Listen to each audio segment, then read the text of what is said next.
The doorbell rang at 11:47 p.m. on a Tuesday. I remember the exact time because I was watching the clock, waiting for Rachel to get home from her late shift at the hospital. She'd been pulling doubles all week, exhausted, barely keeping her eyes open when she walked through the door each night. The last thing either of us expected was my sister Ella standing on our doorstep with 3 suitcases and tears streaming down her face. "Jake, I need help," she sobbed, mascara running black streaks down her cheeks. "Derek kicked me out. I have nowhere else to go." My heart sank. Ella, my younger sister by 4 years, had always been dramatic, but this felt different. Real. I opened the door wider, helped her bring her bags inside. Rachel appeared at the top of the stairs in her scrubs, looking concerned despite her exhaustion. "What's going on?" Rachel asked, coming down to help. "Derek and I broke up," Ella said, collapsing onto our couch. "He said I was too high maintenance. Can you believe that? After 2 years together, he just throws me out like garbage." I'm Jake Morrison, 32, from Denver, Colorado. I work as a software engineer, and I've been married to Rachel for 3 years. We bought our house 2 years ago, a modest 3-bedroom in a quiet neighborhood. It's not huge, but it's ours, our sanctuary. Rachel's a nurse, works crazy hours, but she's the kindest person I know. She has this way of making everyone feel welcome, even when she's dead on her feet. Ella moved in that night. What was supposed to be a few days turned into a week, then 2 weeks, then a month. I didn't mind at first. Family helps family, right? That's what our parents always taught us. But Ella had a way of making herself comfortable, too comfortable. It started small. She'd leave her coffee cups everywhere, dirty dishes in the sink, clothes scattered around the guest room. Rachel would quietly clean up after her, never complaining. That's who Rachel is, always putting others first, always making sure everyone else is okay. "Don't worry about it," Rachel would whisper to me when I'd start to say something. "She's going through a tough time." But it got worse. Ella would eat our food without asking, not just snacks, but entire meals we'd planned for the week. She'd order takeout and leave the containers on the counter for days. She'd use Rachel's expensive skincare products, wear her clothes without permission. And the worst part? She acted like it was no big deal. "Oh, I borrowed your dress," she'd say to Rachel, not even looking up from her phone. "Hope you don't mind." Rachel would just smile and nod, but I could see the tension in her shoulders, the way she'd bite her lip when she thought no one was looking. My wife was being invaded in her own home, and I was letting it happen. The breaking point came on a Saturday in late October. Rachel had finally gotten a weekend off, the first in months. She'd been looking forward to it all week, planning to sleep in, maybe make pancakes, just relax. But Ella had other plans. She invited her friends over without asking. 5 of them, loud and drunk, stumbling through our front door at 2 a.m. They were laughing, shouting, playing music. I heard glasses breaking, furniture being moved around. I got up to check, found them sprawled across our living room, empty wine bottles everywhere, red stains on our white carpet. "Ella," I said, trying to keep my voice calm. "What's going on?" "Just having a little fun," she slurred, barely looking at me. "Don't be such a buzzkill, Jake." Rachel appeared beside me, her face pale. She'd been asleep for maybe 3 hours. Her first real rest in weeks, and it was gone. "I'm sorry," one of Ella's friends said, noticing Rachel's scrubs hanging over the back of a chair. "Are you a nurse? Did we wake you up?" "It's fine," Rachel said quietly, but I could hear the exhaustion in her voice, the defeat. It wasn't fine. Nothing about this was fine. I asked Ella's friends to leave. They grumbled, but they went. Ella was furious. "You're embarrassing me," she hissed after they'd gone.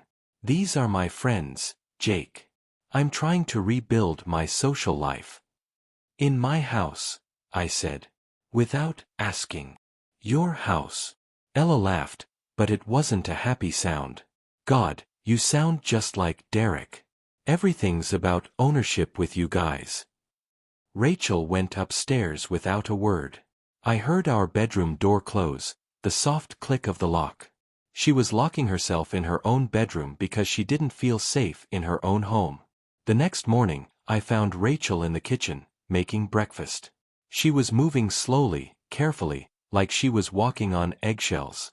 Ella was still asleep on the couch, surrounded by empty bottles and chip bags. "How did you sleep?" I asked Rachel. "Fine," she said, but there were dark circles under her eyes. She'd been crying. I could tell. "Rachel." "It's fine, Jake. She's your sister. Family is important." But it wasn't fine.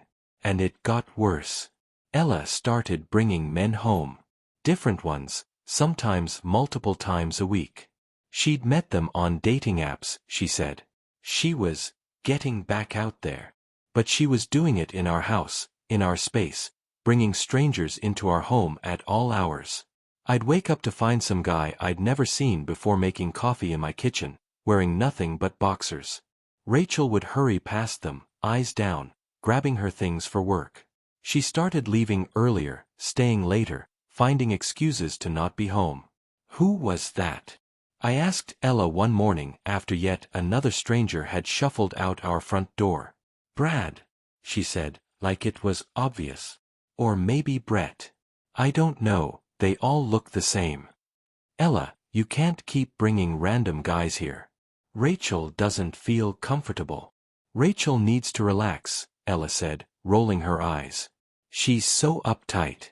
Maybe if she loosened up a little, she'd be more fun to be around." I felt something snap inside me. "What did you just say?"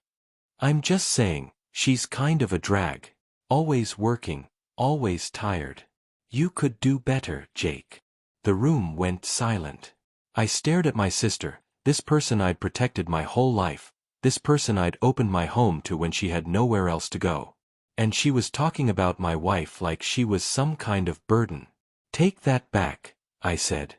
"Take what back?" "The truth." Ella shrugged. "I'm just looking out for you. Rachel's nice and all, but she's not exactly exciting, is she?" That's when I knew. Really knew. This wasn't about Ella needing help. This wasn't about family loyalty. This was about Ella being selfish, entitled, and completely oblivious to how her actions were destroying the people around her. But I didn't say anything. Not yet. I was still hoping things would change, that Ella would realize what she was doing and stop. I was trying to be the good brother, the supportive family member. The final straw came 3 weeks later. Rachel was working another double shift, and I was at home, trying to catch up on some work projects. Ella was in the living room with her latest conquest, a guy named Tyler who looked like he'd never worked a day in his life. They were drinking, laughing, getting louder and louder. I asked them to keep it down. Ella ignored me. An hour later, I heard a crash from the kitchen. When I went to check, I found Tyler passed out on the floor, and Ella trying to clean up the pieces of what used to be Rachel's grandmother's china set. "Oh no," Ella said, looking up at me with wide eyes. "This was an accident, I swear." Rachel's grandmother's china set. The set that had been passed down through 3 generations. The set that Rachel had lovingly displayed in our dining room, the set that meant everything to her. It was in pieces on our kitchen floor. "Ella," I said, my voice shaking. "That was Rachel's grandmother's china set." I know, I'm sorry. I'll buy her a new one." "You can't buy a new one. It's irreplaceable." Ella looked at the broken pieces, then back at me. "Well, it's not like she ever used it anyway. It was just sitting there collecting dust." That's when I saw it. The complete lack of understanding, the total absence of empathy. Ella didn't care about Rachel, didn't care about our home, didn't care about anyone but herself. She never had. I helped Tyler to his feet, told him to leave. He stumbled out, mumbling apologies. Ella was still on the floor, picking up pieces of china, but she was doing it wrong, carelessly, like she was cleaning up broken glass from a cheap wine bottle. "Stop," I said. "Just stop. I'm trying to help." "No, you're not. You're making it worse. You always make everything worse. Ella stood up, her face flushing red. Excuse me. You heard me. You've been here for 2 months, Ella. 2 months of taking advantage of our hospitality, disrespecting our home, making Rachel uncomfortable in her own house. And now this. It was an accident. Maybe. But everything else wasn't. The men you bring home, the way you eat our food, use our things, leave messes everywhere. The way you talked about my wife. Ella's expression hardened. Oh, so this is about Rachel. I should have known. She's got you wrapped around her little finger, doesn't she?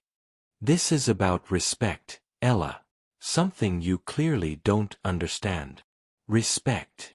Ella laughed, but it was bitter, angry.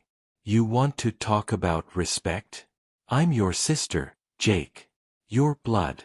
I've been part of your life since the day I was born. Rachel's been around for what, 5 years? And you're choosing her over me. I'm not choosing anyone over anyone. I'm asking you to show basic human decency. To her. You're asking me to show decency to her, but not to me. I'm the one who's been thrown out, Jake. I'm the one who needed help. But all you care about is keeping your perfect little wife happy. I stared at my sister, and I realized something that should have been obvious from the beginning. Ella wasn't just disrespecting Rachel. She was jealous of her. Jealous of our marriage, our home, our life together. She wanted what we had, but instead of working for it, she was trying to destroy it. Pack your bags, I said quietly. What? Pack your bags. You're leaving. Tonight. Ella's face went white. Jake, you can't be serious. I'm completely serious. You've had 2 months to figure your life out. Instead, you've spent 2 months making ours miserable. I'm done. But I'm your sister.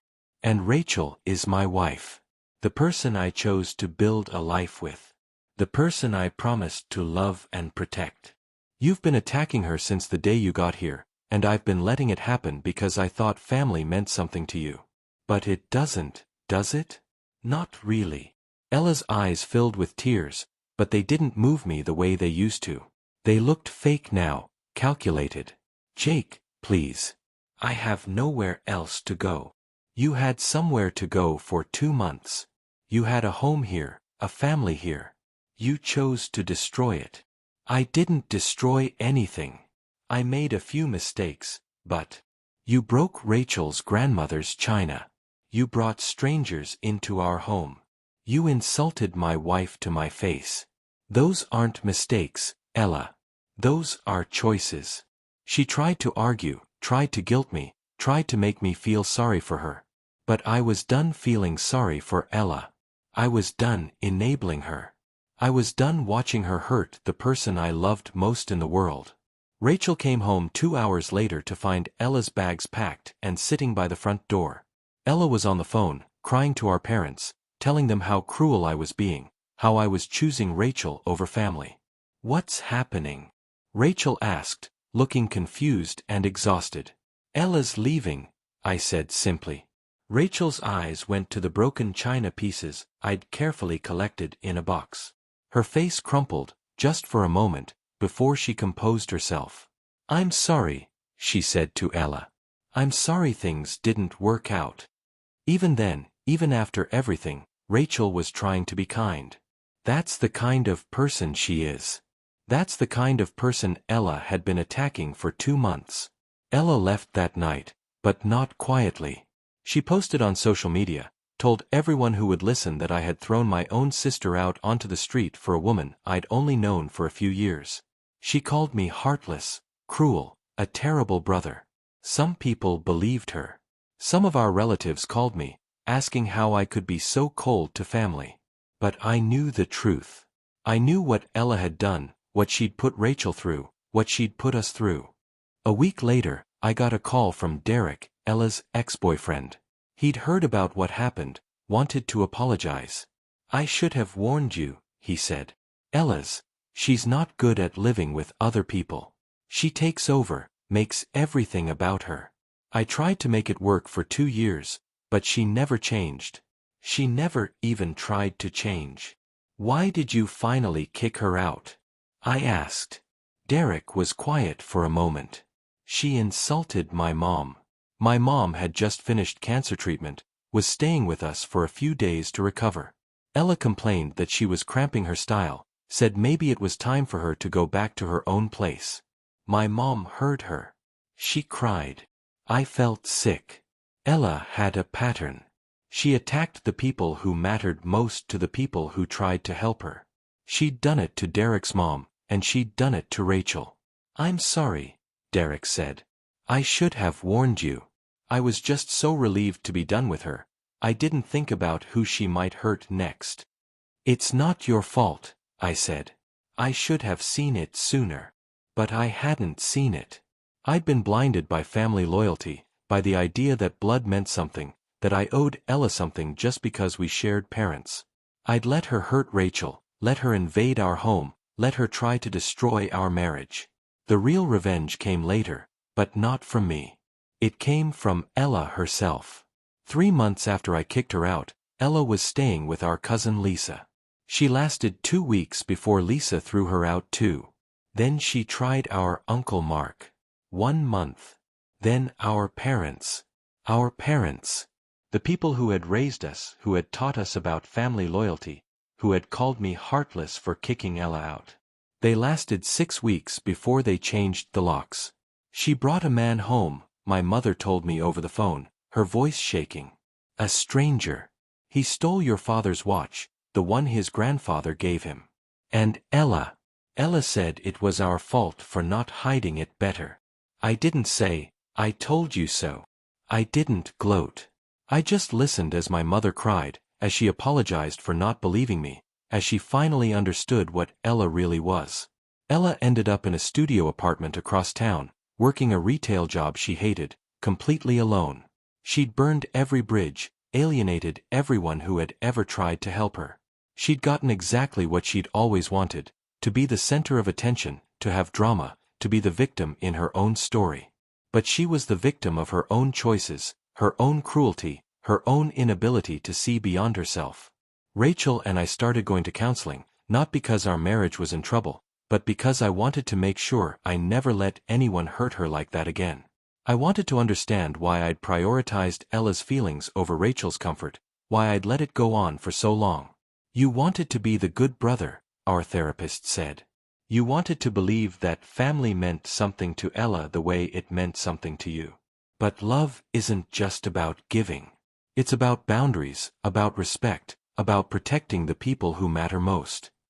Rachel forgave me, but it took time. Time for her to trust that I would put our marriage first, that I would protect our home, that I would choose her when it mattered. She deserved that security, that safety, that knowledge that she came first. I replaced the china set. It took me months of searching antique shops and online auctions, but I found pieces that matched, that had the same history, the same weight. It wasn't the same as her grandmother's set, but it was close. It was my way of saying sorry, of showing her that I understood what Ella had taken from her. The night I gave it to her, Rachel cried.